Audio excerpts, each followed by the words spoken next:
gentlemen, welcome to the Comic Creators Block Party. Yes. I'm here with aspiring writer Hannah Rose May. And tell me your name again. I'm Sammy the Monster. Heck yeah, and we came here to talk to you about comic books. Comic books. Any questions? So can you first, what is a comic book? Books with pictures. Anyway, we are here with Utkarsh Ambudkar and Hannah Rose May. You guys may recognize them from the show Ghosts, which is a lot of fun. You're an actor and musician, been in multiple projects, including Free Guy. Yeah. Pretty awesome. And Hannah Rose May, you're an actor, Curb Your Enthusiasm, and you do a bunch of really cool horror titles, including Smile, which was announced. It's spinning off from the movies by the same name. Exorcism at 1600 Penn, and now both of you guys are doing The Guy in the Chair. Yes. Woo! Everybody's cheering at home. You just can't hear them right now. They're clapping. Can you hear the applause? Yeah. Through the camera. Come on, guys. Can you tell us a little bit about this project? What is it about? How did you guys come together to create this? Well, I can talk about how we came together. Do We it. were at Comic-Con. I was there for Ghosts. Hannah was there to promote her book, Rogues Gallery, which you guys all have to read. I love that one. We saw each other from across the room, and then I turned around and I turned back, and Hannah was literally standing right in front of me, and she goes, "I'm going to see you on set on Monday." And so then we both met in Montreal, and we started talking about comic books. And I had to prove to her that I actually was someone who read comic books. And then from there, Guy in the Chair sort of built, and we worked. Hannah had a sort of a seed of a story, and we kind of grew it from there. And it's about The Guy in the Chair. Utkarsh and I, we did Ghosts together, and we obviously met at Comic-Con. It felt Right before your first day on set. I had just booked the job that morning. What? Wow. Yeah, Yeah. It was crazy. I had booked the job that morning. I was interviewing in one of the rooms. I think it was CBR. We love CBR. Yes. Was talking about Rogues Gallery, and I stepped right out, and the whole of the Ghost cast was there, and I was like, oh my god, I'm getting on a plane. I have to leave. I literally had to leave Comic-Con to fly to At San Montreal. Diego? Yes. Oh. To fly to Montreal a couple of days early to get fitted, to get the costume, Cool. to be ready to shoot with them in a week. And I was like, I'm joining, I'm playing Molly the Maid, and I'll see you guys. And Utkarsh was like, what the heck? Yeah, no, I had no idea there was a maid. So that's what we were doing. But then, building the book with Dark Horse has been such a great experience. And it's basically about this, it's about Ubby and Merlin. Here, you tell her. You're so much better at that than I am. No, Please. you're Please, definitely please, the please best. Tell her the story. We wanted to talk and focus on love stories that are people who meet people online, which we're in the common age of digital love stories. Every wedding I've been going to recently is someone who's met someone off of Tinder, really? Hinge, online, video games. So this is kind of one of those situations, two people who are in love but they've never met, Right. and they're never supposed to meet. Yeah. It's against the rules of their company for them to Yeah. ever interact. We have a bit of a spy-fi rom-com based around Spy-fi. that. Yeah. Oh, I like that word. Action, romance, comedy. We're trying to hit all of our favorite genres in one. We I think are. we did pretty well. Yeah. I agree. I love the first issue. When does the second issue drop for that one? 2 weeks. 2 weeks from now? 2 weeks, yeah. Amazing. Yeah, whatever the Wednesday is before, like the 16 or the 18, one of those. Yeah. One of those. Very soon. And then Yes. the trade drops soon after that, and we're Yes. really excited to share it with as many possible people as we can. Yeah. We know there's trade waiters. I see you. We don't judge. You can pre-order the book, I think, this month, the pre-order for the FOC, trade. final order cutoff. Yeah. Come on, Yeah. guys, do the right thing. Order The Guy in the Chair. So- it's also Utkarsh's first. Yeah, this is your debut. Utkarsh wrote a story for Marvel, but this is his first original Ooh, in the yeah. space. So yeah. And I mean the best hands. I'm sure you guys have read Hannah's other titles, but to be working with her is I'm very lucky. No, I'm very lucky. Obviously, Utkarsh is a comedic genius. He's literally a comedian. So this has been very fun for me, getting to work with someone who can understand character and comedy and bring them together. And so it's been really fun. I get to show him the ropes of panels, and he Yeah. gets to make me laugh. So it's a good balance. Are there more comics we could expect from you in the future? Well, yeah, the short answer is yes, and that's all we can say. Oh, perfect. So you guys act and music, comedy. How do all of these different arts influence and kind of elevate what it's like writing for comic books? Oh, great question. Well, I mean, look, the music is pace and rhythm.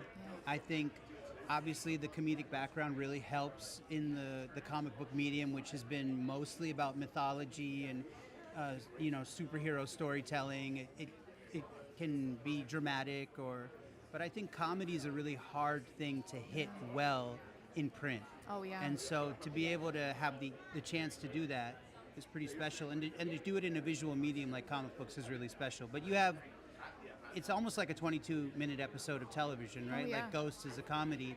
Comic books are the same, and Hannah has taught me how to consolidate, edit, make sure you get the most bang out of your panels, and less is more, all that good stuff. I just want like sword fights and gunfights in every panel, and then she reminds me it's not for everyone. You know what I mean?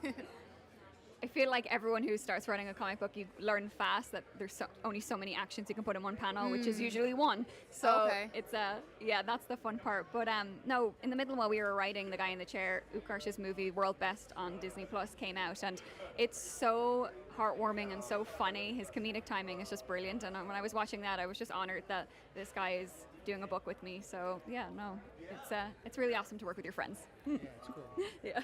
Do you guys have any upcoming projects, film, media, print, that are coming up that you guys can talk about, or any announcements that we should keep an eye out for? I'll talk on the comic front. Smile for IDW was just announced, which I'm very, very excited about, and also the sequel to The Exorcism at Buckingham Palace. Buckingham Palace. Yeah, the sequel to The Exorcism at 1600 Penn is called The Exorcism at Buckingham Palace. So Nice. our demon is going overseas. He has jumped ship, so I'm very excited about that. Ghost Season 5 is airing right now on CBS and Paramount Plus, and which is probably what my corporate overlords want me to push, and so that's what I will do. Watch Ghost if you can. It's your mom's favorite show. And The Guy in the Chair is obviously the first issue is out, the second issue is out in 2 weeks, and our pre-order for our trade just started. So yeah, if you are a trade waiter, please order a trade. Amazing. This has been the Comics Creator Couch Party. We're going to be live streaming all day, but this is it for now, and we'll see you guys in a few minutes. Goodbye. Bye.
Nathan Fillion and Heath Corson today at the Comics Creator Couch Party, powered by Dark Horse Comics. You guys have a new series going on soon, Witness Point. We do. Yeah. It's not a lie. That's true. That no, is true. yes. We'll get to that in just a moment, but first I want to finish the introductions. Oh, sure. You may recognize Nathan Fillion from countless movies and television shows like That's him. The Rookie, Guardians of the Galaxy, Firefly. You are now in the new Green Lantern movie as Guy Gardner, which is exciting. And you voiced Yes. multiple Green Some Lanterns. people call it Superman. I call it Green Lantern movie. You're right. I agree. No, that's right. I have an online petition going on right now where I'm asking them to change the title, so I got you. Gotcha. And Heath, you write for television and comic books. You do The Brood for Minor Threats, I Dark Horse did, Comics, yes. Patton Oswalt. Yes. You've done countless animated DC movies. Thank you. Some of which Nathan's even voiced Green Lantern in. Is that how you guys met and That is started how this we met. collaboration? I mean, yeah. That was our very first connection. Yeah. That's That's right. cool. That's right. And then I met you at Thrilling Adventure a couple times. When Through you Ben- do that, through Ben, who's through also here Ben today. Blacker, who's also here today. Ooh, exciting. Nathan took a picture. This is before we knew each other. Took a picture with my mom, Really? and I won Mother's Day because of it. Really? I Aw. am really big with moms. My mom's over there. So Can confirm. Can confirm. so Witness Point, what can you tell us about the series? I know it's pretty early still. Okay, here's what we can tell you about Witness Point. Witness Point takes place in a small Midwestern town where they accidentally realize it has been a dumping ground for the witness protection program for over 40 years. And craziness ensues. Anything to add? Yes, typically you want to spread your witnesses about. Yes. Yeah. But now they're all in one spot, and now you don't know who your neighbor is, you don't know who your husband is, you don't know who anyone is. It's a big problem. It is bad. And there's a dead body. And now we have all the suspects in the world. Ooh, Yeah. that's yeah. awesome. Mystery. Who's the creative team on the project? It is me and Nathan. Correct. And this is an exclusive. We are announcing our artist is the superstar Sue Lee. Oh my gosh, I love Sue Lee. Right? That is awesome. Guys, that's a legit reaction. She did not Yes, know yes. this beforehand. Oh And my gosh. we are giving out today and signing an exclusive postcard with Sue's art. Oh my gosh. Giving those away? No, I told you we talked about Those are this. really expensive. We talked about this.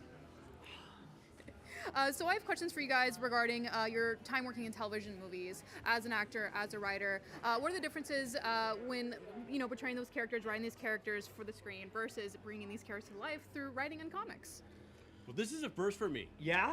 Yes, so you're my host, you're my guide. I love it. I'm my your spirit guide. Yes, I'm your Dante. I'm My your s- Virgil my, taking you my through. spirit animal. I is am his Heath. spirit animal. Guys, you heard it here first. Another exclusive. Heath Corson, spirit animal. Yeah. That would be a good There's comic. far less costumes and makeup and wardrobe things that you have to worry about with comic books. No. You don't have to worry about any of that. None of that. That's the good. You don't even have to put on pants to You write can come comic to work- books. but people get upset. But you come to work without pants. But that's all right. It is upsetting. It is upsetting. It's great. Comic books are amazing. You don't have Yeah. to worry about any of that stuff. You just get to go crazy and flights of fancy. It's so much fun. This is an insane book. One other thing about the town is that it is the winter home of the circus. Ooh. So there is a whole circus aspect Oh, to I like it, that. which I think is something that we both really got drawn to. Clowns. First Clowns. Of all, freak me out. Yeah. Trained animals. Yep. I don't know. Which can you trust? The bears? The elephants? no. The tigers? No. You know, they say never tamed, only trained. That's Siegfried and Roy should have heard that little saying. Ooh, ouch. Ouch. Too soon? No, Too soon? no, I think we're right in the right in the pocket on I it. have a giant white cat. It's kind of like living with a white tiger. You have a giant white I have a cat? giant 25 pounds. Sometimes I'm Siegfried. Oh, wow. Sometimes you're I'm Roy. That is true. This is amazing. I want to meet this Now cat. you know. What's your cat's name? really You don't? It doesn't matter. He's deaf. He won't hear you. Oh. Oh. So you guys ended up meeting through animation. How did you guys end up coming together? What was the conversation like? What was the pitch like? How did the idea come to be? Well, Yeah, how do we convince you? it was not that way. I brought this idea to Josh at your development team and was like, "Do you guys want to do something like this?" The amazing Josh Levy, and he was like, "I don't know. Let me run it up the flagpole." And to my complete surprise, you agreed. It's a great idea. It is a great idea. It's a great idea. It's fun. I'm really looking forward to this kind of dark and spooky, suspicious mood that we're going to create. Yeah. Sue Lee, She's a very talented lady. I don't have to tell you guys how talented she is. So Tell them. We're Tell them. confident and we're very excited it's going to happen. Yeah. So when I have a question for you, Nathan. Go. Yeah. You are involved in so many different comic projects, from voice acting to live action, and now writing. What is it like creating all these great characters and bringing them to life? Ooh, that's good. You know, creating something is it's daunting, it's extremely exciting, and it's super rewarding. And I feel like at this point in my life, I'm kind of trying to diversify a little bit. This is my first foray into comic books. How does it feel? I'm going to tell you, so far, it's been a lot of fun. Nice. It's a lot of fun. It's very exciting. Watching something come together, and watching the right people come together, and seeing just the kind of talent that's out there, and it's really exciting. And this is all very new for me. I mean, I'm 54 years old. Getting firsts and new things in my life is it's harder and harder as I go on. Yeah. But this is a very first Well, for me, and it's also, exciting. it's not, you're familiar with comics. You're good at it. You Listen, seem good at I storytelling. had a comic book rack in my bedroom growing up. Come on. Yeah, fun Like for a all Hey ages. Kids? Yep. Yeah, Hey Kids, fun for all ages. Yeah, I had one of those that squeaked as it turned, and I had all my X-Men's and Spider-Mans in alphabetical order and numbered order. I had them in plastic bags with cardboard backing. I think my mom threw them out, Yep. but I was that was my thing. That was my escape. That was my. I still love all things animated. I still Yeah. really enjoy comic books. I can't believe how far comic books have come. They were pretty crappy when I was young. Yeah. They have all the creative license in the world. You can draw anything, and I found that they would describe what they were doing more than anything. They would describe things that were happening. Right. And now, stories are so much better. The art is so much better. The things, the way light and shadow is. I'm just thrilled. I wish I could draw. I like to doodle. I wish I could draw. I wish I could draw. I feel so limited doing animation and writing and just being like, what does it look like? I was like, I don't know. I need somebody better than me to figure that out. I hear that. But when the art comes back, it's the coolest thing in the world. Where you're like, I thought of that, and now there's art. I greatly admire anyone who can do something I cannot do, and clearly that is Sue Lee. That is Sue Lee. I In love Sue spades. Lee. In spades. Carmilla, fantastic. Amazing. Oh, man. I got to interview her at New York Comic Con. It was awesome. Huge fan. She's such a spectacular human being, too. That's the thing. 100%. She's just a great person. I completely agree. I know you've written for the big two, DC, Marvel, Yep. both in comics and animation. Yep. What are some of the differences and things you love about writing for established IPs versus your own universes? Established IP is incredible because you can't believe they're letting you play with the big toys. And that's just the most amazing thing. Like, if you were to tell 10-year-old me that I'm going to get to write, like, something for Batman, I would be like, Yeah. what? No way. On the flip side, there's some things you can't necessarily do with established IP. You can't. Right. There's areas they don't want you to push that character into. With your own original stuff, you could break them. You could do whatever you want. You can. And I got to do that with The Brood, where I got to just drag my characters Yeah. all through hell, and no one could tell me I couldn't. So that's actually really different, and that's really cool. I love it. Fun question for both you guys. If your new comic could be on a playlist with other books, comics, shows, movies, what would be on that playlist? Oh, this is a good question. This is tough for me because I'm not as versed in comics as I used to be. Keep it movies what and about shows. TVs, movies? I would say it's got a lot of the Coen brothers, Fargo. It's got a yeah. little bit of Big Lebowski. Yes. It's got some Justified in It's the DNA. quirky, it's dangerous. Yeah. Yeah, Fargo's a great one. That's a great one, and it's really offbeat. You know, that's the one thing that we always say is like, what's our version of these characters in this genre, right? Yeah. Because it's sort of a small town story, but it's not your normal small town. Yeah. So that's really cool. Silo. There's Silo's a small good. town story that's not a. That's it's got its own right. kind of a culture. Yeah. All right.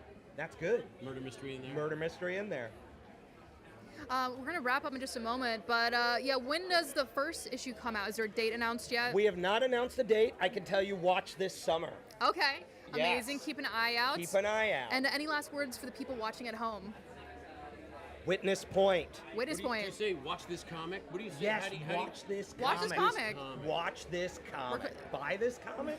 Read it? Probably. Read this comic. But also look at the pictures. Look at Pictures with books. We love to see it. But thank you guys for watching. This has been the Comics Creator Couch Party, powered by Dark Horse Comics, and we'll see you guys later.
We're doing it. Welcome everybody. We're here at Revenge. Give yourselves a round of applause for showing up. And we're back.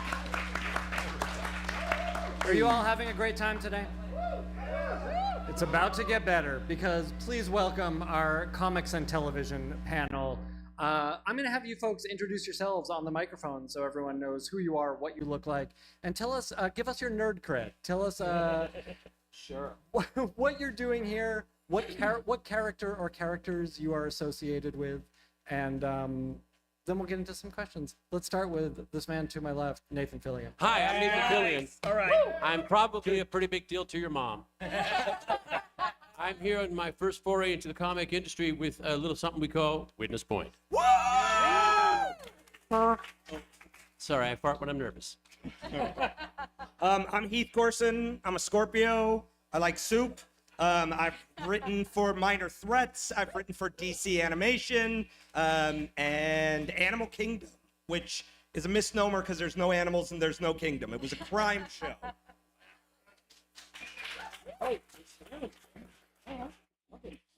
I think everyone here knows who I am.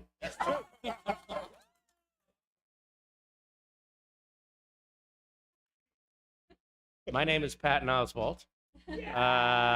I'm married to the hot chick from Dream a Little Dream. And my nerd cred, 35 minutes ago, I met Nathan Fillion, and it was clear he thought I was really cool, and I'm hoping he's going to get a little follow back on Instagram. We'll see what happens. Hey y'all, I'm Gabriel Luna. I worked with this guy on a show called Agents of S.H.I.E.L.D., where I played Robbie Reyes, Ghost Rider. I was a Terminator movie. And I played Tommy Miller on The Last of Us. I also live very close. I could have walked here. And you can find me lurking the hallways in this compound on any given day of the week. So it's good to see y'all. And we'll all walk over to Gabriel's house afterwards. Zeb. Hello, everyone. I'm Zeb Wells, celebrated writer of Amazing Spider-Man, Robot Chicken, and one of 5 credited writers on Deadpool and Wolverine.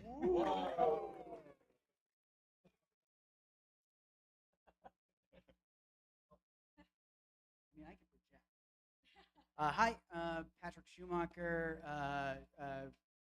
co-creator of the Harley Quinn animated series. That's probably where nerd I come from.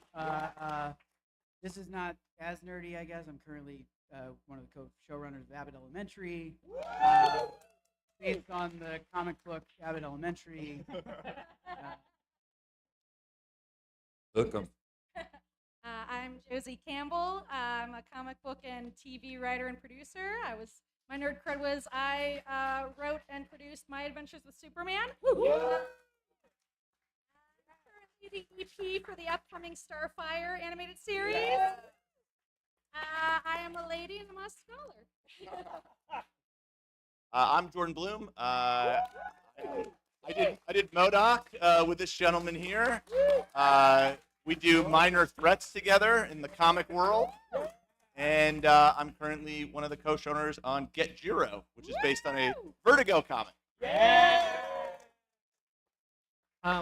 We are just about out of time, but I want to thank you. I want to talk about characters. I want to talk about beloved characters that you not invent, but that you get to play or write or play with. And Josie, I want to start with you. Let's talk about Starfire. All right, let's do it. Tell me about this new show and also finding your way into telling this character story, what you responded to about the character initially, and then translating it to the screen. The good thing about being a big old nerd is that I've been watching Teen Titans since I was in middle school and high school, which upsets my co-producer who worked on the original Teen Titans. So I'm like, Brian, I remember watching this, and then I went to babysit, and then Brian's like, please stop telling me this. This is an upsetting bit of information.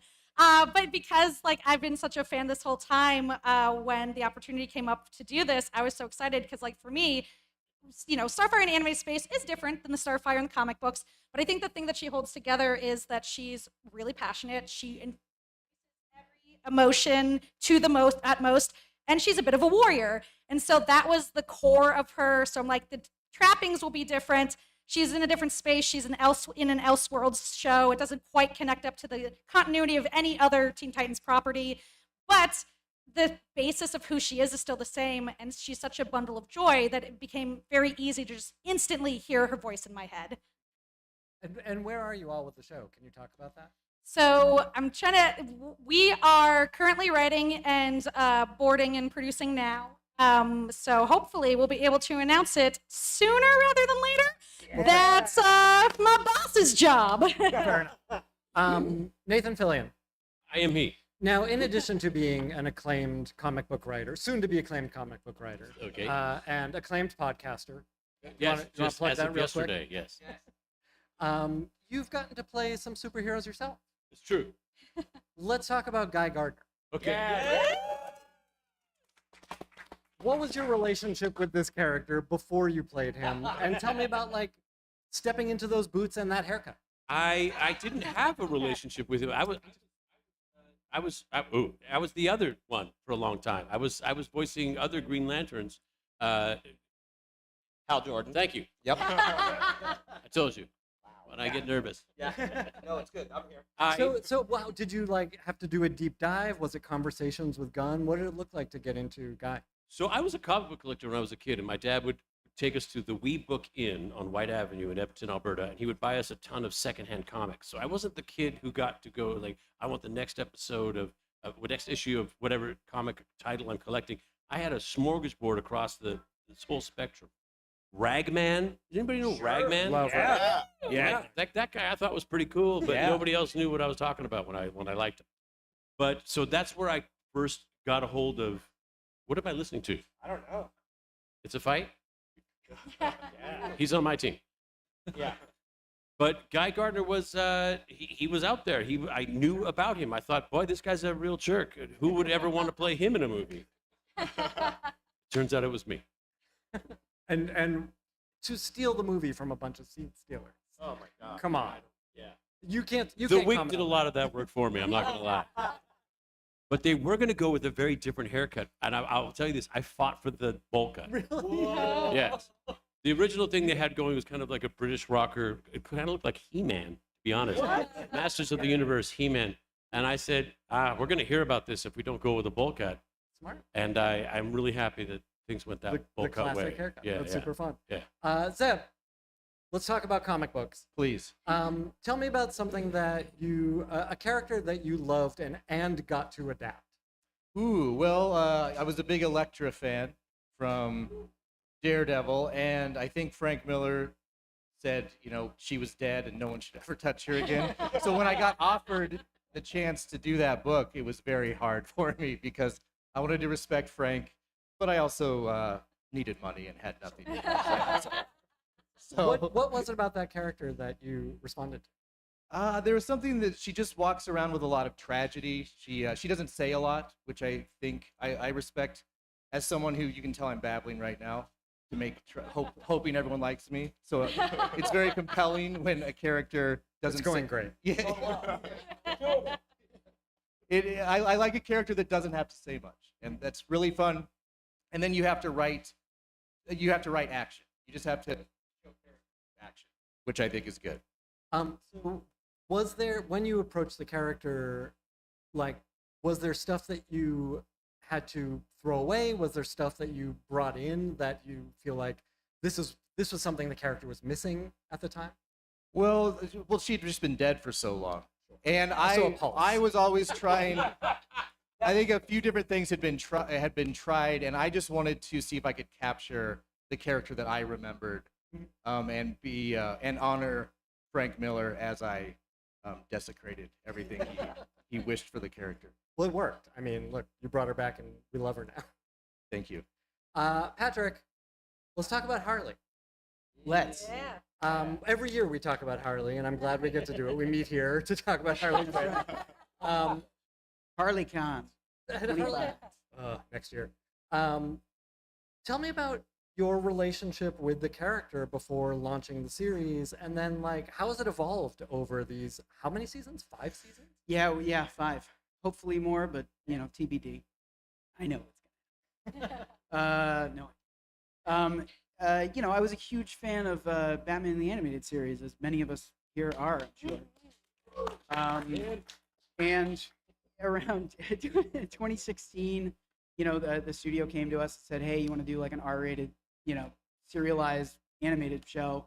We'd never done animation before, couldn't say yes fast enough. You know, at the time, the Ayer Suicide Squad was coming out, and so Harley back in the zeitgeist, and so yeah, we jumped into it immediately, but pitched it like we want to tell a breakup story for season 1, and we were pitching it to kind of classic broadcast TV execs who had been around since like Happy Days, and I was like, well, it's Mary Tyler Moore if she were a psychopath, and that is, and that's kind of, you know, that's kind of like what sold it. And we're like, hey, we have the streaming service DC Universe that we will immediately pick up 26 episodes, and we were like, well, and they're like, maybe nobody will see it, but you know, if it does well, you know, maybe somebody else will pick it up. And that's kind of what happened. But I think my, you know, my relationship with the character evolved in that I think I expanded, you know, I allowed myself to not go sort of slavish to what Bruce and Paul had done with the animated series, and that I allowed myself to I mean, this is the sort of, you know, Kaylee Cuoco voices Harley. She initially was like, I can't do the accent. I literally like can't do it. And I was like, oh, we're gonna be crucified. and so we were trying, you know, and I was wrong, and like nobody cared, and she made it her own. And you know, I think one of the inspirations for the series as well was Grant Morrison's got this book Super Gods, and he was talking about, you know, just how you know, Gotham City does not have to be dreary, you know, gothic, black and white, you know, whatever you want to call it, chiaroscuro Gotham City. And that became part of the pitch. I'm like, oh, of course, like she's the lead. You have this like fucking amazing supervillain who thinks that Gotham City is a playground. It's gonna be like Technicolor. It's gonna be neon. It's gonna be just fun. And so like, yeah, just the show and the process liberated my myopic views of what the character. And I love that there's you hit on this thing that sort of unlocks it for you, which is this is what her world can be. It doesn't have to be the Gotham we've seen before. And I feel like we've all sort of had that in adapting stuff. Gabriel, I want to talk about Ghost Rider. What was your familiarity with the character? Like, what did you have to learn about the character? And then how did you find your way in? Was there something like Patrick's talking about that clicked for you that made it work? Well, when we did that show, I guess it was 2015 when it started, Robbie Reyes had only been in existence for like a year and a half. He was created by Felipe Smith. Marvel asked him to do something new to do the character. He wanted to do something new, and he basically tried to do everything that would just piss people off. You know, I'm gonna put him in the cool car from the Fast and the Furious. He's gonna be this Mexican American kid from East LA. He's gonna be possessed by the satanic, his serial killer uncle. You know, he just tried to do, and then everyone just kind of loved it. Trad Moore drew it, and it was just beautiful. And so it wasn't really a lot to go on. I had been approached by Marvel a few times. They said there's this guest role on Agents of S.H.I.E.L.D. that they would like you to play, and I kept turning it down because Marvel was really getting going, and I was like, well, I don't want to do a guest role and just be off the table for everything else. And then Comic-Con was coming up. I was in Marfa, Texas. We were doing a film festival for a picture I did called Transpecos, which was directed by Greg Cuidar, written by Clint Bentley, who has Train Dreams out right now. You should see it. It's a beautiful film.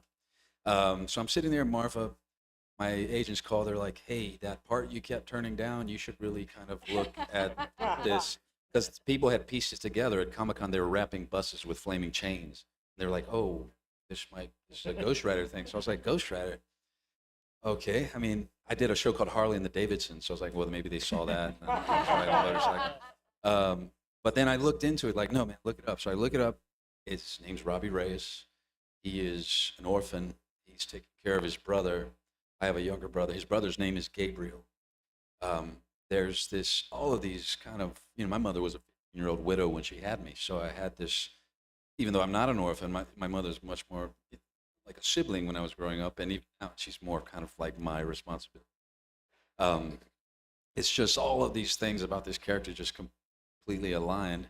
And I'm sitting there in Marfa, Texas. I could see like tumbleweeds go down the road, taking my my FaceTime call with Jeff Loeb and Jed Whedon, and we're just we're all talking around it like they don't know what character that I know what the character is, and that I don't know that they know that I know what the character is, and then yeah, I flew back to LA the next day. You know this more than anyone what of a beautiful family that is. Like Benny was a baby at the time, like their child. She was like 3, and she was at my screen test with Sarah Finn, and we just all talked about it. And then that was on a Friday when I did the Zoom. Comic-Con was the next week. I was on set within 6 or 7 days, shooting a scene where I squish a Nazi with my car. and Clark and Chloe and everybody were in San Diego revealing that the Ghost Rider was the character, and I was there my first day at work. I missed Comic-Con. I got to make up for it later. Sure. But, It was just the perfect match of the actor to the role. So, oh man, congrats. thank you. Heath Corson. Yes, present. Folks may not know this, but tell them about some of the DC animated movies that you have written. And I did a full run of DC movies. The first one was I got called to do an adaptation of the Jeff Johns reboot of the Justice League, which was an animated movie called Justice League War. And then immediately after I finished that, they gave me Batman Assault on Arkham, which was set in the video game Arkhamverse, and I did that. And then right after that, I did the sequel to Justice League War, which was The Throne of Atlantis. And I have a question. Yes, please. Was Nathan ever Hal Jordan?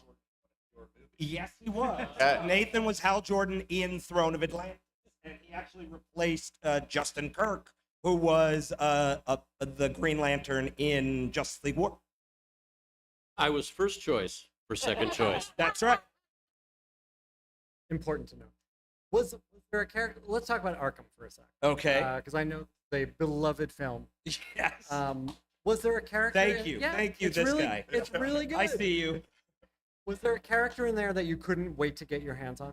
Oh, Deadshot. I was dying to play with. I could not wait. What is it about them? I was a big fan of the Ostrander Suicide Squad. So I was like, they came to me and they said, we want to do a Batman movie and maybe we'll have the Suicide Squad in it. And my counter was, let's do a Suicide Squad movie and maybe Batman. Because the whole idea is with the Arkham game, you're Batman. I'm not going to beat that experience. You're playing Batman. So I said, why don't we have the player play Batman? They swing down, they beat the hell out of a bunch of bad guys, then they swing off, and then the camera pans back down to the people that he beat up, and we follow them. And then there is a Batman story that the player is probably playing, but it intersects with our leads down the road. And I felt like that was a nice way to honor the video game while still giving you a completely new experience. So I really wanted Deadshot and Captain Boomerang. Because if you think about it, it's two guys who kind of do the same thing, only do it completely different. And I thought that's such a fun competition to put these two guys in the thing. And so they're always like, I can one-up you. I'm going to do this. Well, I can get two guys. Well, I can get three guys. And then I was like, oh, this is a really fun escalation over and over and over again. And it works. Folks should check it out. Patton and Jordan. Yes. Who says I gotta make a MODOK show? Two big Jack Kirby fans. Yes. That So- was really the thing Yeah, that tell us linked about it. us. We did a Fox. We were developing a show for Fox called Working Class Hero, and R.I.P. Yeah, R.I.P. Let me take a knee. And one of us said Kirby dots, and the other one knew exactly what that meant, and that was we're off. It was our love language. Yeah, it really was. Yeah, and so then and it's weird how the kind of flow of our career. We started off trying to create this new universe, and that led us to getting to work with IP, which was MODOK, and then we wrote IP for Marvel Comics, and then I had another Minor Threat started as my idea, for a Batman story, and then Jordan said, "Why don't we just create our own supervillains and just build a whole universe out rather?" Because we had really a lot of fun doing MODOK, but writing comics is hard. It's a lot of work, and you're like, I'm working with someone else's creation. I don't get to control it. What if this, launches? I have no stake in it anymore. So that led us back to there. So There's a big Kirby exhibit at the Skirball. There's right now Kirby. It's and it's amazing. gorgeous. By the way, I really just overall I love how all the writers on this panel, not the two actors, they're just here to be pretty, but the you notice, I know there's a lot of fans that are like, oh my God, they're just totally throwing away this. It's clear the writers here are very, very versed in all of the minutia, all of the side, like they know all that and they're excited by it. They want to incorporate that in. A lot of times, unfortunately, it's the studio or the people running it that are like, well, just do this. But there is, I don't think you could succeed as a writer in superhero television or films if you are not steeped in this world and if you aren't excited about it.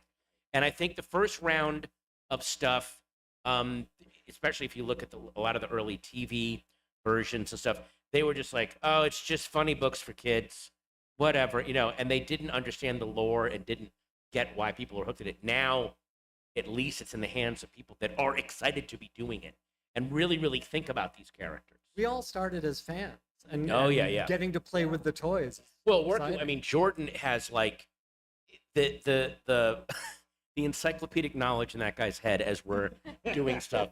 When we were doing MODOK, It's why my wife fell in love with me. She finds it very sexy and appealing. it's what's kept Meredith with me is tell me all about Stiltman and his run in the, please, oh my God, honey.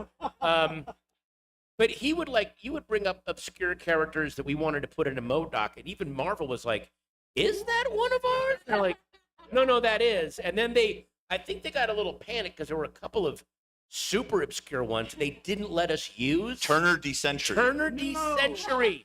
They didn't let us, but then they let us use Mr. Sinister and Iron Man. Like what?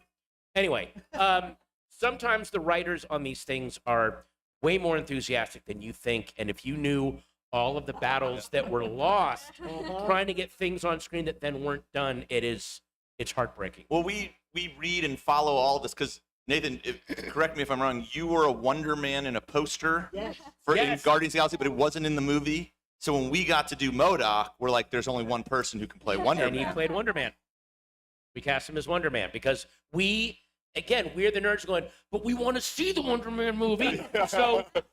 So half of the stuff that makes it onto screen is the result of a nerd tantrum. Sure. I just want to see this. So we just put that in there. Really true. And you were a fantastic snotty Wonder Man. You were fantastic.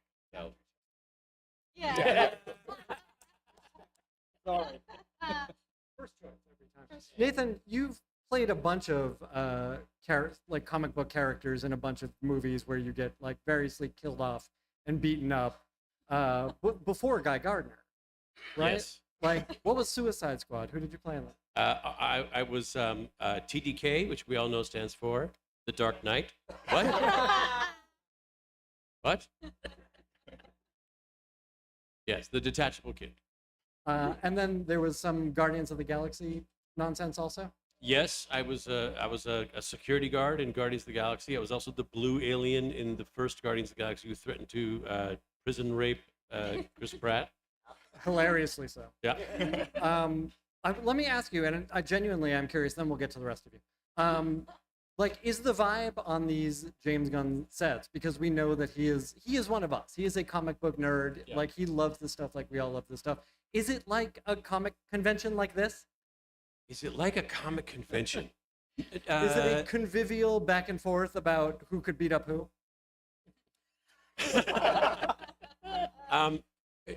If you were to sit down with James, yes, that would be the conversation. But he's also like surrounded by other facets of movie making. It's still a job. It's still, yeah. They're making a movie. So, yeah, but they have a comic book nerd in charge of it, right? Who is passionate about it. I remember when he called me and told me I have Guardians of the Galaxy. I said, I thought that comic sucked. He said, I never got it. I never was on board with that comic as a kid. I'm sorry. And he goes, I know, but I know just what to do with it. And he did. He knew just what to do to make me care about a comic that I never cared about. Absolutely. And again, when the detachable kid being in the Suicide Squad, that is a triumph for James. He was so excited to get that character on screen, and for a tiny portion of the audience, there were people like, "Oh my God, the Deadpool kid's in the movie!" Like, though, that kind of love and enthusiasm is what will translate and bring fans in every time. Because we got that with MODOK. People were like, MODOK, the giant floating head you're going to do an entire show about. Yeah. And we're like, yeah, I love the obscure, lovable loser character, and it's fun to explore. And I think that's what's kind of exploded now, right? Yeah, Is and we the love Guy the- Gardners, the Guardians of the Galaxies, the ones that are sort of would be considered, B-list back in the day, but are fan favorites. Like, those are the ones that people relate to more. They're underdogs. We need people in charge who don't alienate the fans, who understand. Others, they'll come. They'll come. The original fans came. These guys will come, but don't alienate the fans. And Well, that's Alan Tudyk's going to be an amazing ragman. All right. We are going to wrap up. Hey, by the way, we were able to get the Tatterdemalion into MODOK. Talk about it. The supervillain whose powers are being homeless is literally, he has homelessness powers, and we got him into the show, so we're very happy. We're going to wrap up by asking you all to recommend some entertainments, some comics, some television, some film, anything you think that these folks would enjoy. And Zeb, we're going to start with you right here. Ooh, well, I'm looking forward to the Grant Morrison Batman Deadpool that's coming out. I think next Wednesday. Yeah. There was a really good comic that started that off. Yeah, a lot of people say superior, but This is the time for plugs also. yeah. Oh yeah, and before it comes out, why not treat yourself? Part of the story. There you go. Yeah. Good work. Deadpool Batman. Thank you. Patrick, anything you want to recommend? Anything you've seen or read lately? Sure. Yeah, I'm reading all of the new Absolute DC stuff. I'm loving it. Loving it. Yeah. I'll add, Absolute Wonder Woman. Mwah, incredible. And if also, like Zeb, you're looking for something new, I heard Skull Crusher, the third arc, is going to come out pretty soon from Boom. Wow. Yeah, Minor Threat's all right. I'm really digging. I'll get on the Absolute train of that Absolute Batman annual where he's beating up white supremacists, and a guy goes to do a Zeke and he breaks his arm the wrong way before he can do it. I want to own that page. It's amazing. Satisfying. Gabriel. I guess I mentioned Dreams. That's a really beautiful film. You should see that. I got a show that's out now, Devil in Disguise. Terminal List comes out next year with Pratt, Star-Lord's in it. Luke Hemsworth, Thor's brother, is in it. Taylor Kitsch, Gambit, and myself. So it's a comic book movie where we all frogmen. It is technically a comic book movie. So that stuff. Comics, the Dennis Camp Assorted, what is it called? Assorted Events? Crisis. Assorted Crisis Events is an anthology series. This guy, Dennis Camp, I'm now running back and reading everything this guy does. He's so good. And Assorted Crisis Events is such an amazing comic. And film-wise, I'm hosting a Q&A and screening of a movie that I saw in Austin earlier this year. It's called The Plague, and we gave it Best in Fantastic Fest. I was on the jury, and it feels like this is the announcement of another great horror director. Sorry, kind of like a Zach Krager or an Ari Aster. This movie, The Plague, is so incredible, and I'm screening it near the end of the month at Los Feliz 3, and I'll announce it on my Instagram. Thank you very much. But yeah, go see that. The Plague. Can I add one more thing?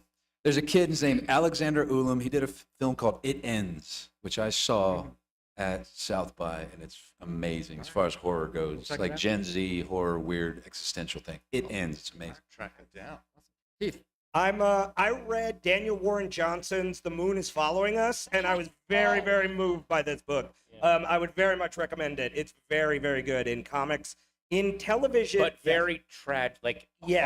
heartbreaking. It's hard, but Yeah. lovely. And if you love family stories, I would recommend you check out Minor Threats: The Brood, which is actually very good. Thank you very much. Very interesting. Yeah, no. And in television, I really like Sterling Harjo's The Lowdown. I don't think enough people are talking about it. Yes, it's really, really fun. It's sort of like Ethan Hawke doing Big Lebowski, and I would very much recommend it. Nice. Nathan, what do you want to recommend? Television, not really comic related, anti-hero, really short, nice little episodes. Mr. In Between, if you haven't seen it, very easy to digest, incredible work. Overlooked. Really nice. And I'm sure everybody's familiar with the Invincible animated series. If you haven't read the book, the comics are amazing. The TV show does a great job, but the comics are fantastic. Please give a round of applause for our panel. Thank you, Ben Blacker. Thank you all for being here. Have a great night, everybody.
And we are live. We're here at the Comics Creator Couch Party, powered by Dark Horse Comics at Revenge of here in LA. We are joined by Zeb Wells and Cody Ziegler, two amazing writers, creators. You guys are just awesome. I'm so happy to be here Correct. with you.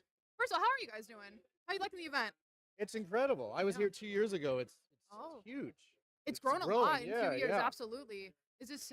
This is my second year. Second Thank you. year? You're doing great, Zeb. It's my second year. It's also how the scale up has been incredible compared Yes. to last year. Yeah. A lot Yeah. of great fans. Yes. Oh man, you guys must have been. It must have been great talking to all the fans about the incredible work that you guys do. Oh yeah, I've been buried in fans. Well, we lucked out in that we were all placed next to Bendis, so like watching him get signature after signature after signature was very humbling. Yeah. And he's got great banter, great fan. Also, he's quick with the signature. That's right. Oh, okay, yeah, that's important. Yeah, we got Bendis spillover, and it helped us. It helped us both. So we're gonna talk a little about the work that you guys have done. Please. Cody, you're a writer for television and comics, and a comedian. Is that right? Try. I will say, it's funny enough, I got into comics because I met Zeb on my first TV job. Really? We both wrote on She-Hulk together. Yeah, that's right. And I remember seeing Zeb looking at art in between lunch breaks. I was like, what is that? It's like, this is comic books. It's like, how Whoa. can I do that? He was like, slow your horses.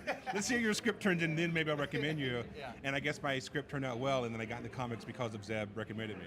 Well, then also we were doing a story about Daredevil, and we were debating how his sonar radar sense works. And Cody was like, "Oh, I have something right here that might help." And he reaches into his bag and pulls out a Daredevil comic book Oh my that he God. had in his bag. And I was like, "Oh, this guy's one of us. He deserves. He should be writing comics." Hell yeah! And you guys work together also on Robot Chicken. That's right. That That's is right. cool. You've done Futurama, She-Hulk, Rick and Morty, and way more. And you're writing the Miles Morales comics right now. Can you tell us a little bit about that? Yes, thank you, Zeb. You're doing great. This is great. I can use It's this. actually really fun. Yeah. We like to hear it. I've lucked out. I love them all. Miles Morales is like one of my favorite characters. Like He's amazing. I remember, I guess 13 years ago at this point when he first debuted, I remember going to the comic book shop, buying the comic, and like I've told Bendis this so many times, but like I've had it above every workspace I've ever had since it came out. So like when my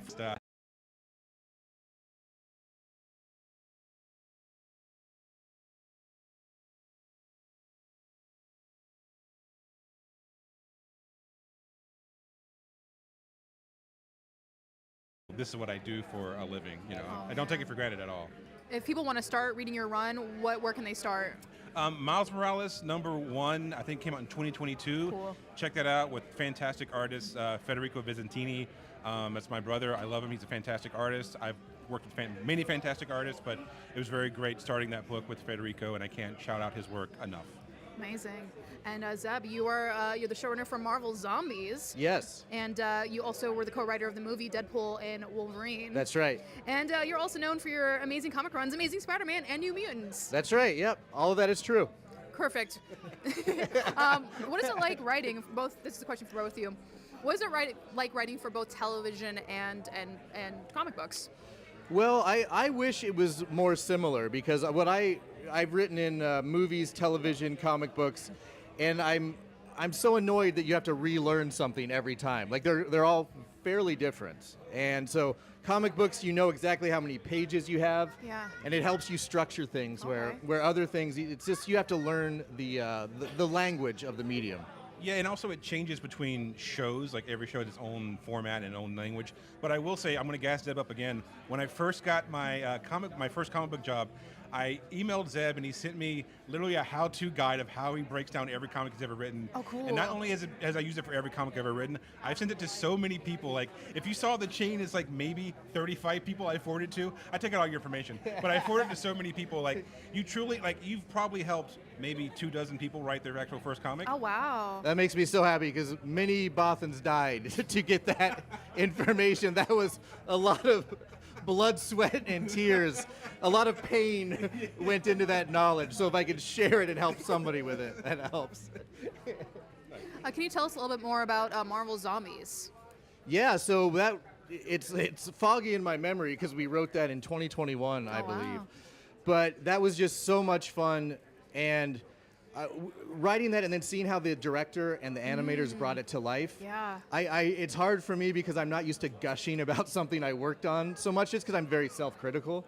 But I just watched that as a fan because I thought the animators and the action that they added, it all was executed at such a high level that I just love watching it. I'm giddy about that show, and I'm glad other people like it. Amazing. What is your origin story for comics, and also more specifically Marvel? Like, what's the first Marvel comic that you picked up? I actually wasn't a Marvel comic. It was Spawn #3. Cool. My dad bought it for me because he took me to a comic book convention. I remember seeing this enormous man charging like $25 to get a signature. I'm like, who is this guy? My dad's like, that's Lou Ferrigno. I was like, who is that? He's like, he's Incredible Hulk. It's like, who is that? He's like, I can't keep doing this all day. So he went and he bought me, for some reason, Spawn #3 and then a Jurassic Park comic. But my first actual Marvel comic was Ultimate Spider-Man #1 by Bendis. Like, that's what got me into Marvel comics proper. That's awesome. Yeah, I'm much older. So for me, I lived in Manhattan, Kansas growing up, and my parents were renting out the basement to some college students. And when they moved out, they left me a big box of comics. And I read a giant-sized Spider-Man #1, first appearance of the Sinister Six. Oh, cool. Fell in love. Loved it. That is awesome. And It's incredible. you guys work a lot with superheroes, both in comics and television. What are you drawn to about superheroes? Why do you love this medium and this subgenre? You have an answer? Oh. I'm a big fan of mythology in general. I love Greek mythology. Oh yeah. I also love how many of those stories are still resonant with people today. And I think I like working with younger characters so much because I can put myself in those shoes. Like, oh, yeah. I feel like, I'm sure we can all relate, we're teenagers, like every emotion is the biggest emotion because you're feeling it for the first time, you're trying to find direction, and I think being able to write that and put my own thoughts into it, looking back on my young life, like I think that's what I'm drawn to most about superheroes. Yeah, again, I'm going to sound very old, but when I was young, you only could see cartoons like on Saturdays. And just the comic books were just this burst of color in sort of a drab world, like there wasn't that much stuff for kids, or it was so I was just always drawn to it. You had these things that you could hide under your bed and you could look at whenever you wanted to. It was fun. Nice. Yeah. Within the realm of Marvel, do you have like a dream character you guys would like to write for or do a run with? I'd still like to do a good long Wolverine run. When I was a kid, like he was the guy, Wolverine, those claws. Yeah, I think I would love to do either a She-Hulk run or a Black Panther run. Like those would be my two. Amazing, yes. Yeah. Marvel, if you're watching this, take notes. The people want this. People want this to happen. Do you guys have any upcoming projects that you could tease, or is there any announcements coming out soon that we should keep an eye out for? I think you can announce this. We'll be doing some more establishing Miles Morales Spider-Man Infinity Comics. Those will be coming out sometime next year. Read those. They were really fun to write. We got some more of them.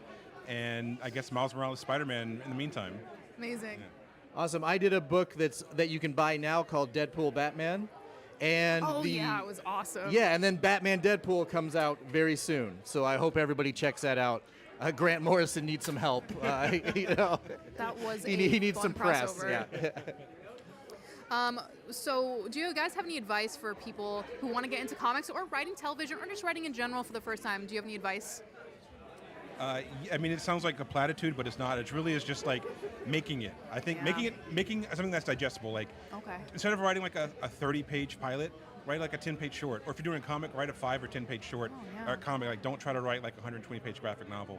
And like really just like writing that first draft is going to get you so much further than like not getting it made. I promise you. I cannot stress that enough.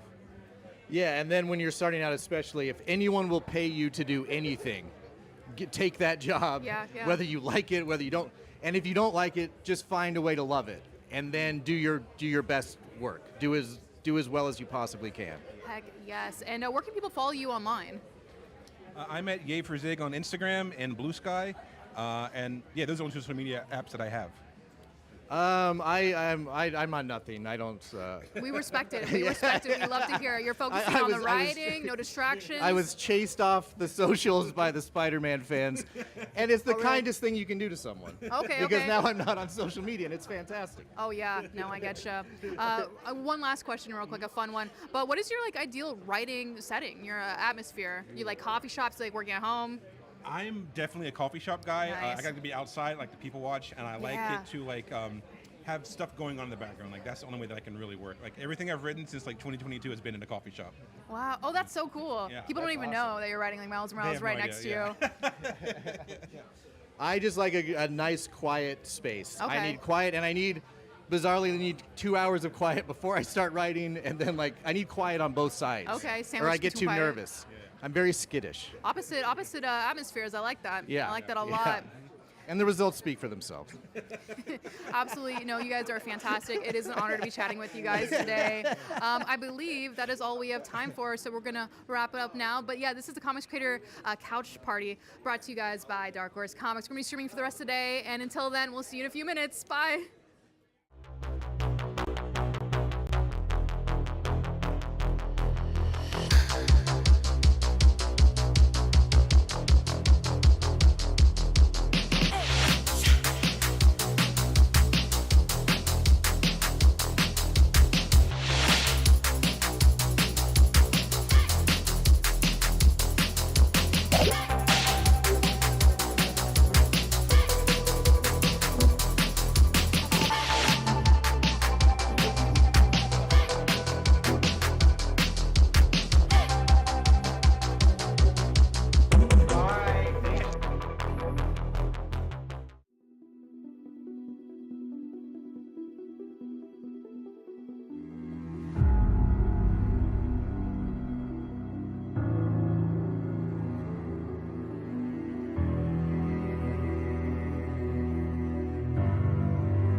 We are live. We are back. We're here at the Comics Creator Couch Party, powered by Dark Horse Comics at Revenge of an LA. We are joined by Patrick Horvath. How are you doing? I'm doing very well. Thank you very much. Yeah, thank you for being here. Yes, pleasure to be here. You are a Harvey Award-winning creator. You have done Beneath the Trees Where Nobody Sees. Yes. You are the cartoonist and the writer for that one, starring a serial killer bear named Samantha. Can you tell us about that for those of you guys watching who don't know? For anybody that doesn't know, Beneath the Trees Where Nobody Sees is it's a book I'm doing with IDW, and it follows these cute animal people live in a cute town of Woodbrook. One of them is a bear that owns a hardware shop, and she also happens to be a serial killer who's been thriving for decades because she's smart about it. And she doesn't kill in the small town. She only does it in the big city far away where people don't notice. Unfortunately, stuff shows up in town that's not related to her, but she has to figure out who did it before the interest gets too close to her. And it's been like a total welcome surprise that it's been very popular. So it's been a total gift of a book. And right now you're doing The Rite of Spring. Correct, yes. Which we're is in the second volume. Second volume of it. It's another 6-issue arc. We're currently up to issue 4. Issue 5 comes out next Wednesday, November 12th. And then after that, one more issue, and then it's already been announced we're doing a book 3. Book 3, Yeah, that will be nice. coming out in 2026. That is amazing news. Where did the idea for Beneath the Trees Where Nobody Sees comes from? Why serial killer bear? That's so cool, so unique. I love it. I was just drawing a doodle in I think it was 2017. I figured out what the year was. And it was a bear with it was an anthropomorphic bear with Yeah. an axe on their shoulder, Cool. walking down a hillside. And I was just thinking, it was like, well, where's the before and after of this picture? Okay. And then I'm a huge fan of I grew up with Richard Scarry's Busy Town books, if anybody's familiar, with cute animal people books, right? And I was like, well, what if there's a serial killer in that town? And that's basically where it came from. Absolutely incredible. And it's been announced recently that it's crossing over with DC Comics for Yes. the KO event. Yes. Can you tell us a little bit about that? Whatever you're allowed to tease. I mean, to be honest, I don't know too much that I could spoil or anything, but it was IDW had. DC approached IDW. IDW asked me if I'd be interested in letting Samantha join in on the new DC KO, and so it was a total surprise. And I don't even think. I mean, my initial reaction was yes. I mean, well, let me think, but yes. And then the more I thought about it, I was like, well, of course that would be cool. I don't think I even realized until I saw the panel and during Jim Lee's panel at New York Comic Con, when you saw Samantha up with all the other characters like Sub-Zero and Homelander cool, and yeah. Annabelle, and it was just this is the moment of just being is larger than I could have imagined. That's so cool. So it's nuts, but cool.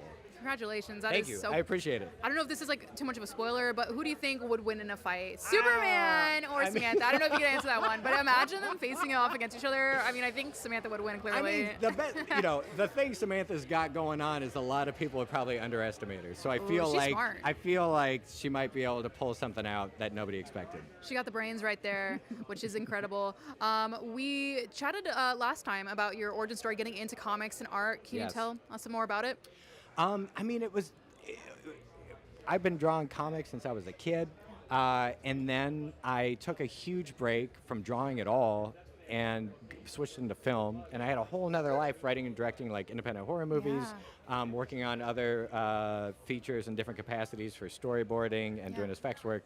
What are a few projects that you worked on? I mean, most recently, I did the boards for segments on weapons, and then cool. I've done concept work that's shown up in Hellraiser, the new Hellraiser Dave Bruckner directed, and also Dave Bruckner, who's also a friend, worked on his Night House as well, doing some effect work for the entity that's in that, and then prior to that, it's just been writing and directing little horror movies like Southbound I worked on, and then Entrance and Diner.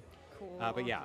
It's been a wild ride, I think, because I never expected to show up in comics. Cool. But at the same time had loved them ever since I was a kid. Yeah. And so it was through the movie Southbound. Okay. The Orchard is who the distribution company was.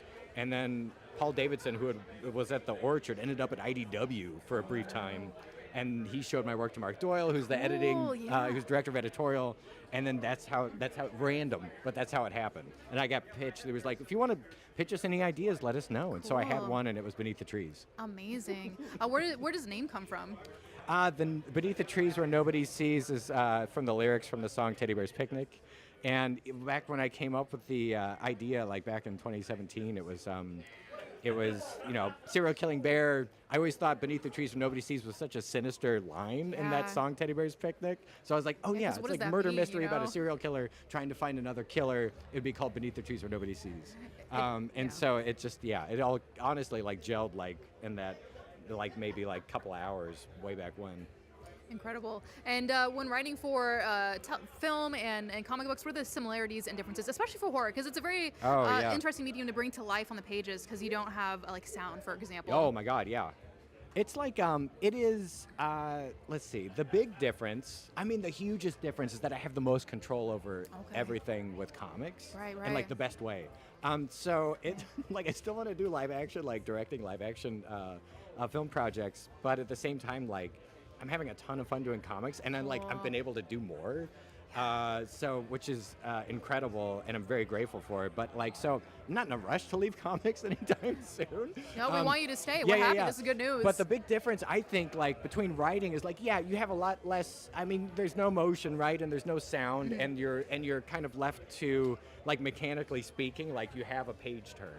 Right. And you have, placement on the page. Yeah. But at the same time, like, you can also break a lot of rules that you normally have to follow in filmmaking because time works differently on a comic page. And there's an interesting thing with any reading, but especially in comics, like the reader makes the magic in between the panels. Yeah.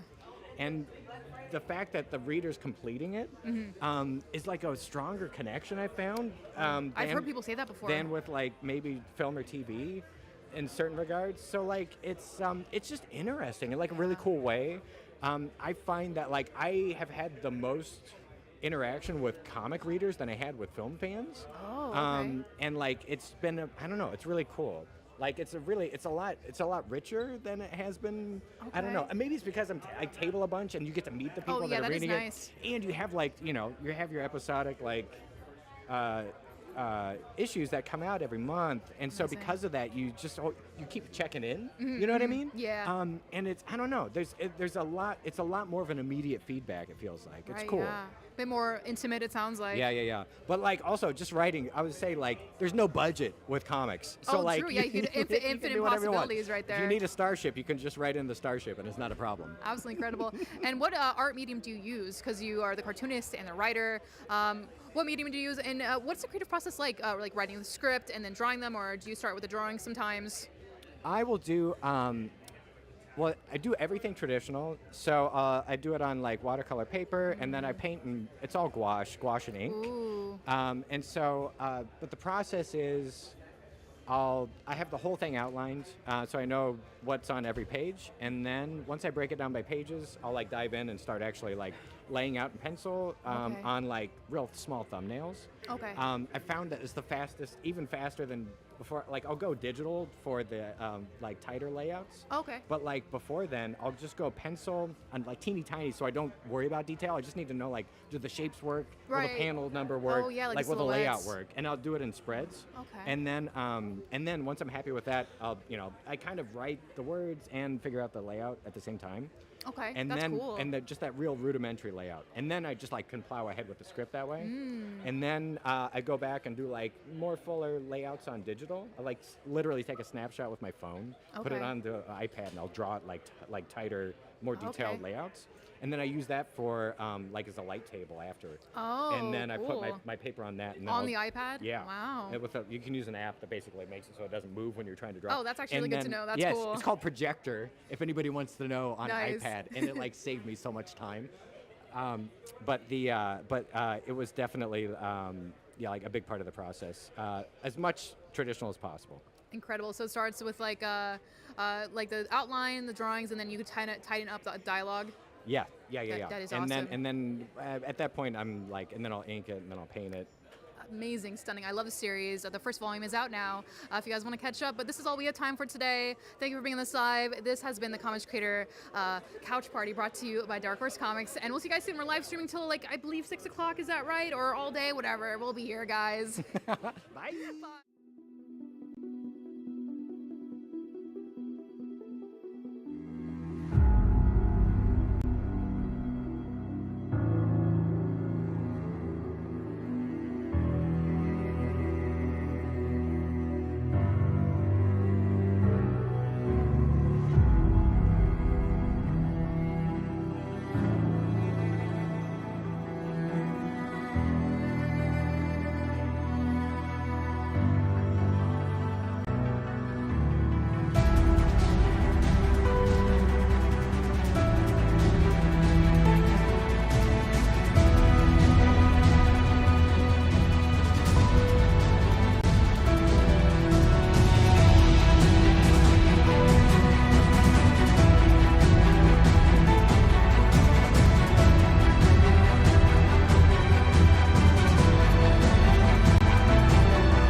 And we are live live, the Comics Creator Couch Party, powered by Dark Horse Comics here in LA at Revenge of Comics and Pinball. We are joined by some representatives from some fellow comic shops here in LA.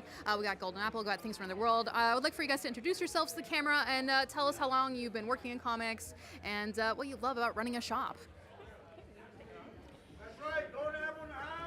I guess the oldest goes first. We got fans, we got fans. So Golden Apple was started in 1979 by my amazing parents, Bill and Sharon Leibowitz. And I am a second generation owner, just a proud, family, small business that's kind of gone really big as far as a brand, but we're still a really small local community shop, which is what I love about the industry. And I love that the industry is so big, yet it's also so small. We can be in one room. I mean, this is proof. You can be in one room with all the publishers and all the top creators, celebrities, and we're just in our own little world in here. And this day has been amazing what they've done here at Revenge of, Jordan and Patton. I've known them for so long. Jordan's a subscription pool customer at Golden Apple. Patton, I think, used to be a Wednesday warrior. Cool. And I've known these guys my whole life, for a long time, 20, 30 years. And it's so great to see this kind of thing pop up. It's so great for the comic book community. Yeah. And it's so great for LA. Yeah. For West Coast, West Side. West Coast, Repping West Side over here. But Golden Apple, speaking just from my perspective, has just been a lifelong journey for my family. And really rewarding to see what the industry's become and see cool new shops like Revenja pop up and do great things for us. So you're running around the shop in diapers as a little kid, picking out the comics you love? Basically, people used to joke that I was conceived at Golden Apple, but my dad opened it when I was 6. Okay, cool. So the rumors are false. But yeah, I've been there off and on my whole life. Amazing. I tried to get out and I got pulled back in. Comics will do that to you. It's very rewarding, and nobody's in it for the money. We're all in it because we love comics and we love the people in the comic book industry, and it's been a great ride. I'm gonna see where it takes us. Yeah, I grew up in LA. I used to go to Golden Apple when I was a kid, so lots of fun stuff. Seen you around the shop a lot. I just love what you've been doing. Sorry, I should talk Thank to you. the mic. But I love seeing you blossom into this content creator, and you're really doing your thing, and keep at it, because the world needs to see from another pair of eyes of how cool the comic book industry is. I appreciate your kind because words. when I tell them, they don't think it's cool. When you tell them, they think it's cool. I try. But you tell them how Darcy, cool it Things is. from Another World, representing. So my name's Darcy. I am the general manager at Things from Another World in Universal City Walk. We're right next to Universal Studios. Basically, I've been managing that location for about 5-6 years, but I'm working there for about 12 years. And it's really been rewarding to work there, just to say, because I get to see every day people come in and come to their first comic shop who don't really live by a local comic book shop. And we're very fortunate in LA to kind of have all these comic shops to visit. But it's some people in Kansas, or some people in certain areas that just don't live in the middle of nowhere, that went to Universal Studios one day and just went, cool, there's a comic shop here, and got to experience that. And I would say that's probably one of the cooler, more gratifying things to have by working at Things from the World. And also one of the cooler things too is that Things from the World was basically birthed by Mike Richardson going, I want a comic shop, and opening his own comic shop, and then basically went, I want my own publishing company, and then he made Dark Horse Comics. So it's kind of one of those a dream, I think, of a lot of people, especially in LA, to be cool, I want to have a comic shop, and I want to have a publishing company, and I want to do all these things and be creators and all that stuff. So I think it's been pretty awesome. And I think another gratifying thing also is just all the employees that we've had and still have in our company that work really hard and are pretty much basically all nerds at heart. And every day we come in, it doesn't feel like work, because it feels like we're all just nerding out together. So that's beautiful. Yeah. And I love that Dark Horse sponsored this event. Yeah, right and there. Really, showed their support for the comic book industry, and the store, of course. Things is huge. It's in Portland. It's multiple locations, and it's so cool that it's at City Walk. Yeah. Because it's a tourist destination. But you have this cool comic book store there that you actually do signings Oh, you guys do cool signings. with a lot of the Organized by celebrities you. that a lot of the celebrities like Patton Oswalt and Jordan Bloom that do books for Dark Horse. That's awesome. So you grew up in comics. What is your comic book origin story? When did you fall in love with the medium? What were the first few comics that you read when you were growing up? Oh, basically, I started out reading comics like Archie Comics, Casper. My mom would basically just throw at me. And then my mom gave me my first like Black Canary Oracle comic as a kid, and I got into the super like hero medium that way. And then I took a quick break and then got into, I know it's controversial to say, but I got into the New 52. No, that's when I started too. I know. Like that was when and I was a that's what I'm saying. teenager. People are Yeah, like, all That just dates your age. that's when yeah, we were I know. kids, you know. But I'm just saying, like, I fell into love like New 52 from my school library. They had a free comic book day. Oh, sweet. And so then I got hardcore back into comics. I was helping my friends write like their dream scripts for Deadpool stuff. Cute. And then right out of high school, Things from Another World was hiring, and I went, you know what, this might be my calling, and I applied and went from sales associate to general manager, and basically have been like hosting a bunch of events, and like now I'm closer to the comics, which makes me feel even greater. Incredible. Do you have the first few comics that you got into growing up? I was into Iron Man and Batman Nice. mainly because I never like went for like the superheroes with the powers and Okay. the stuff that wasn't based in sort of reality. I wanted to look up to somebody who maybe I could aspire to be. Oh, and right, like, yeah. oh, these are like regular that. dudes, so to speak. They don't have powers, let's put it that way. They have money and they have intelligence. And I was like, that's cool. Like they could be a superhero without like getting bit by a spider Exactly, or whatever, yeah. you know? So I kind of gravitated to the more like realistic, you know, heroes like, you know, Bruce Wayne and Tony Stark. Yeah. That was kind of my intro to comics. As far as the ones that I wanted to read, they were all over the house and they were all right, over. yeah. All the artwork was all over the walls. Oh, I mean, I grew up wow. in a house that was like a museum with, you know, Mobius Nice. and Dave Stevens and, you know, artists like that all over the walls. Conan was one of my dad's favorites, and so I had original Conan paintings everywhere and stuff like that. In my room, I had a painting of me and Conan done Cool. by one of the like the masters of, you know, Conan comics and stuff, you know, Fred Alcala and stuff. So it was a weird place to grow up. And also, let's remember something. I'm older than you guys. Comics weren't Are you? cool. When I was growing up, comics weren't cool, kids. For me, it was a wasn't transitional cool period. to be a nerd No, or for me, a geek. I Those was- were words you would say to be mean to somebody. I was like kind of on the edge, and I feel like you were kind of similar age, where like, I was kind of made fun of a little bit maybe like for liking this stuff, but as I was getting into high school, like cosplay and Instagram was taking off, so I kind of saw a little bit more of the transition, but I do feel like I was really privileged to not like really deal with too much like I mean, bullying. I literally didn't tell my friends what my dad did. I was like not embarrassed, but it was like friends of doctors or lawyers or whatever. My dad owned a comic book store, That is so and it wasn't cool. cool in the '80s. Gen Z loves that though. Gen Z loves, and But I'm Gen Z. Now I look back and I'm like, wow, I got to like hang out with Stan Lee and Jack Oh, Kirby. that's so cool.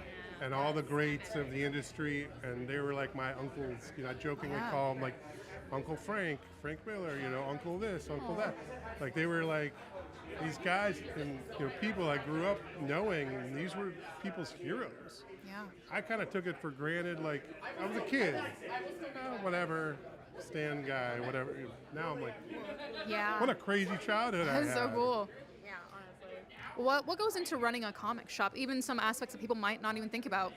I think a lot of it goes into about curating your store and knowing exactly what the audience wants, because you can put stuff up and like go, yeah, I think this is cool. But as he was saying, it's like comic shops used to not be popular back in the day. So you had a specific curated base of fans that came in and went, I know what I want and this is what I want. Now we have people getting into comics through a bunch of different ways, right? So we have like TV, we have Yeah. movies, we have people coming in going, okay, well, I heard Patton Oswalt is writing a comic. What's that about?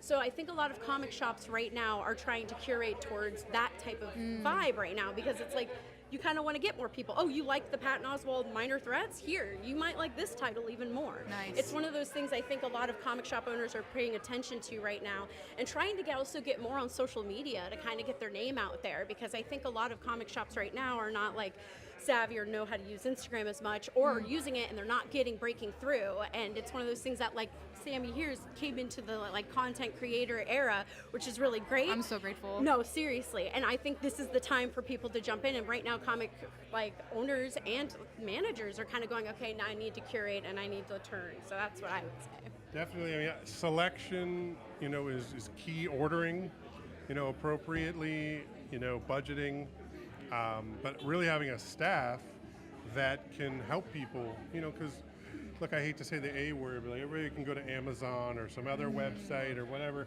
and find these things, and sometimes even cheaper. Shop local, guys. But what you're doing is you don't have a personal shopper. You don't have somebody who can say, well, I really like this anime, I really like this TV show, I really like this movie, I really like this one comic, what else should I read? Right. And we have that at our stores. These local stores are filled with, these people that have this wealth of knowledge.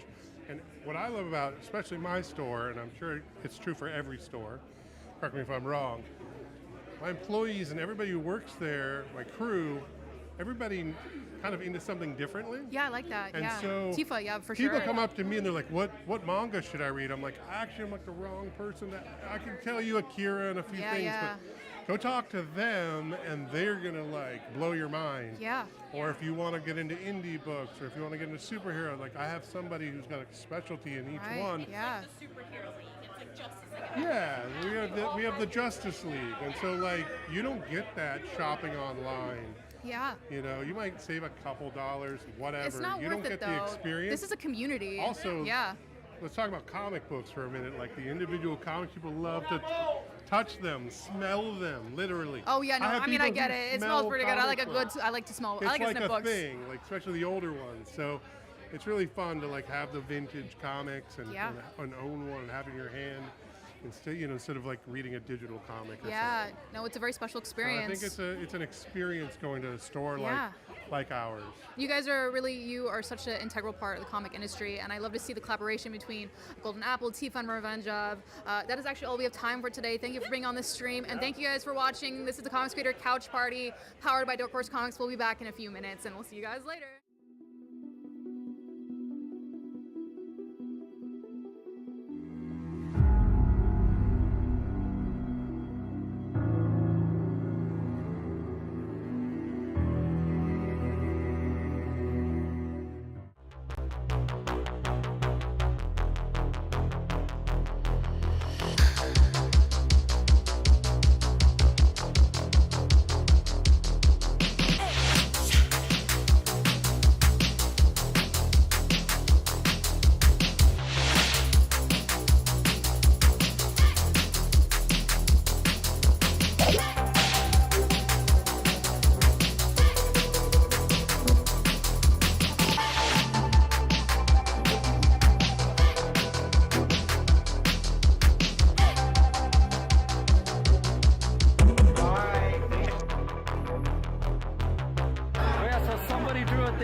live from the Comics Creator Couch Party, powered by Dark Horse Comics. We're with some fun people. We got Patton Oswalt and Jordan Bloom, the creators of this incredible event. Are you okay, Sammy? Oh my It's been gosh, all I've been on my day. feet all day, but I'm so happy to be here with you guys.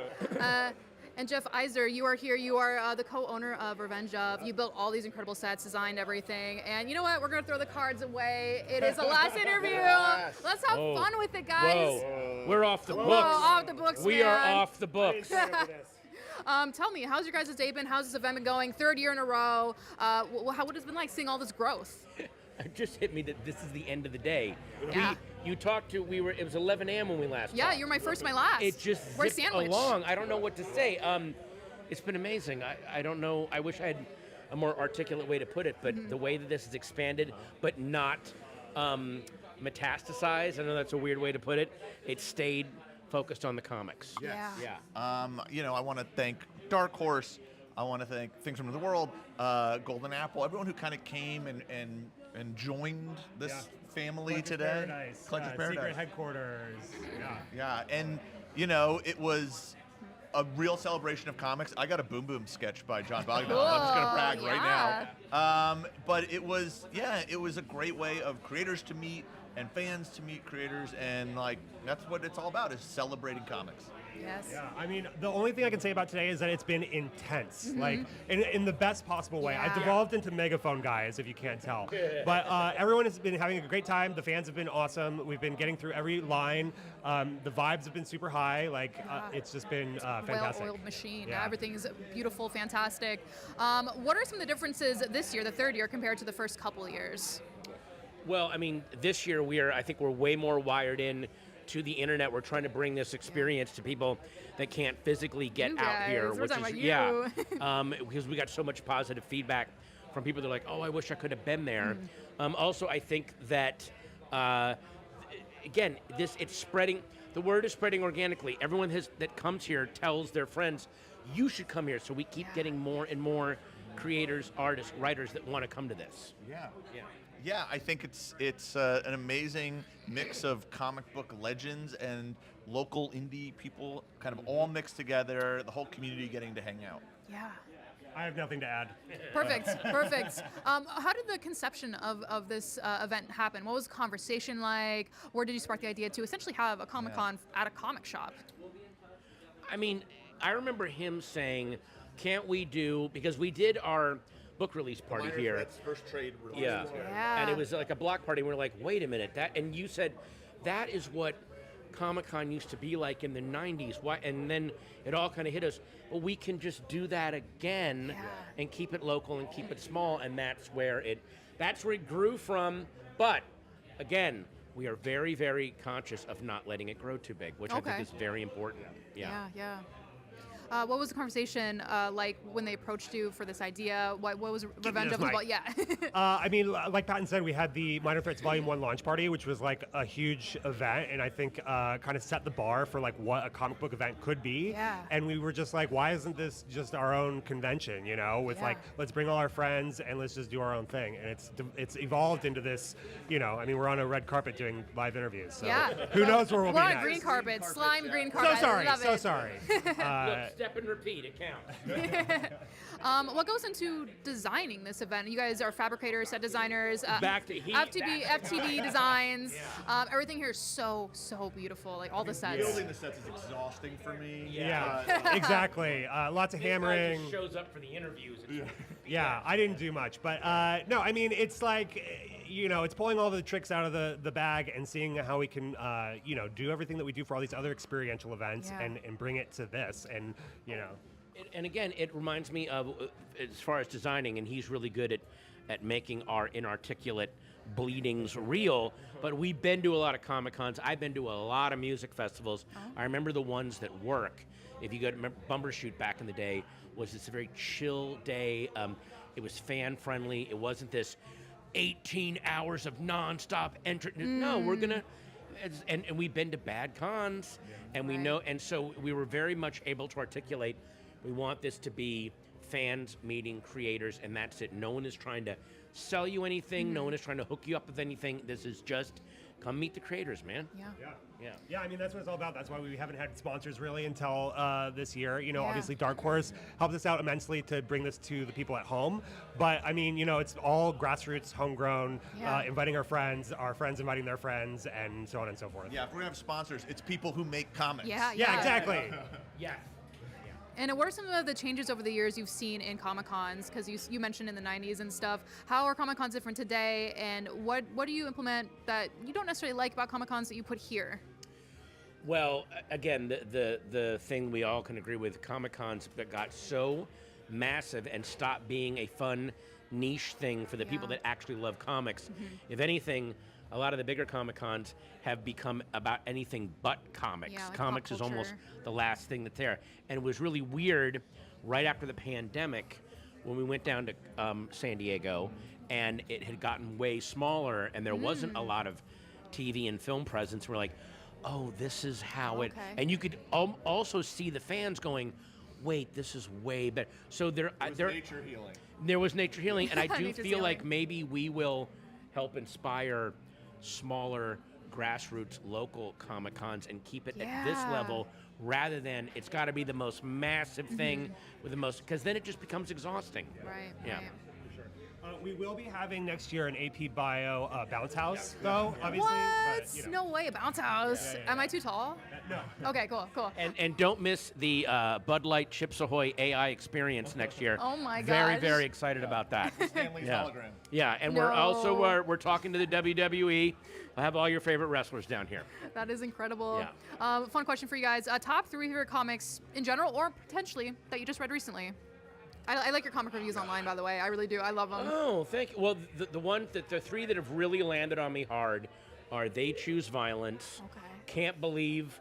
It's so clear that the outrage merchants that usually blow up about stuff like that just haven't heard of this comic, because if they did, they'd be devoting their YouTube feeds to it. It is a brilliant. I need to read it now. Oh, You've convinced man. me. You've convinced me. Exquisite Corpses is Yes, just yeah. incredible, Mhm. incredible horror.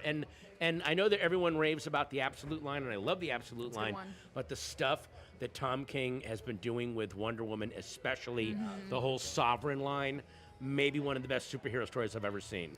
Hell yeah, we love to hear it. I think I said, the Absolute line, that Batman annual was unbelievable. I talked about that in the panel. That was yeah. insane. And what else am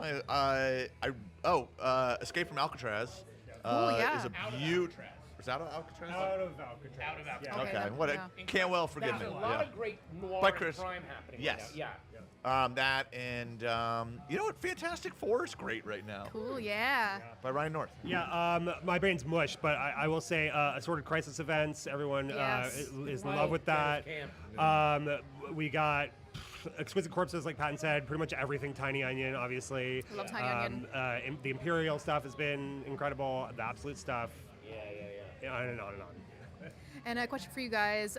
You just recently did a crossover with Archie Comics. Really fun. Do you have another like dream crossover, or is that like too much of potentially a spoiler in the future? The only 2 dream crossovers I would have, and this is asking a lot, I would love to do a crossover in the Black Hammer universe, Jeff Lemire, because ours is so clearly inspired by that. That's so cool. And then my real dream one, and this is asking way too much, somehow to do a continuation of the Ostrander Suicide Squad bumping into the Minor. That would be, and I want that artist, and I want it, like I want that world. Yes. Yeah, same. I was gonna say Flash's Rogues, who half of them are in the Suicide Squad. So sure. Yeah. Do you have a dream crossover? Who do you Dream want? crossover? No. You want something? I mean, Archie, that was it. Okay, you got Done it. now. Okay, you're welcome. Perfect. What do you guys want people to know watching at home about this event? What can they expect potentially next year? Next year is, listen, next year is going to be more of the same. It is not going to grow out of hand and get crazy. It'll be the exact same idea. Come out, chill out, meet your favorite creators, discover new people. We always are bringing in new artists, new writers. There's going to be even more really cool panels, probably a couple more live podcasts that we're working on. And I don't know if we can say the surprise we're about Ooh, a to. secret. All right. We're saying it now. Okay, we're closing All right. out. We're about to do an exclusive screening for the people here of the new The Running Man. Getting to see It it comes out. Woo, Get to see it a week yes. early. We got approval from Paramount and Edgar Wright.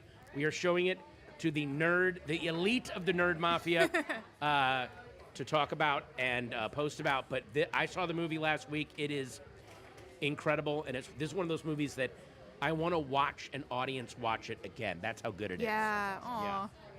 I just want more creators, bringing more creators. We have, I think Brian Michael Bendis has become our ambassador to the con, and he's getting all the Portland crowd down here. Yep. So Lots of more Portland people, creators, yeah.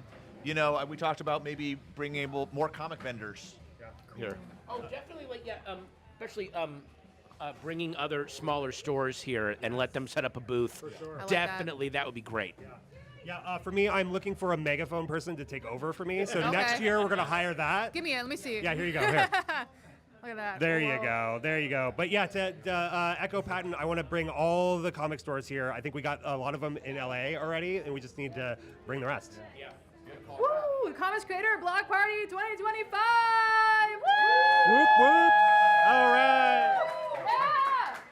Did I pass? Do I get the job now? Yeah, you're hired. Perfect, You're perfect. Thank you. And I think that's all we have time for. Is that right? So we're gonna wrap up. But this has been the Comics Creator Block Party. This is the Comics Creator Couch Party. Because you guys are on a couch, Powered not by us, Dark Horse. but at home watching. We have That's to the couch stand. party. You get to sit on a couch. I love that. Any last words for the people? No, we're about to watch The Running Man. Yeah. We're very, very excited. Yes. So we'll see you next year. Yes. Perfect, perfect. See you next year. Amazing.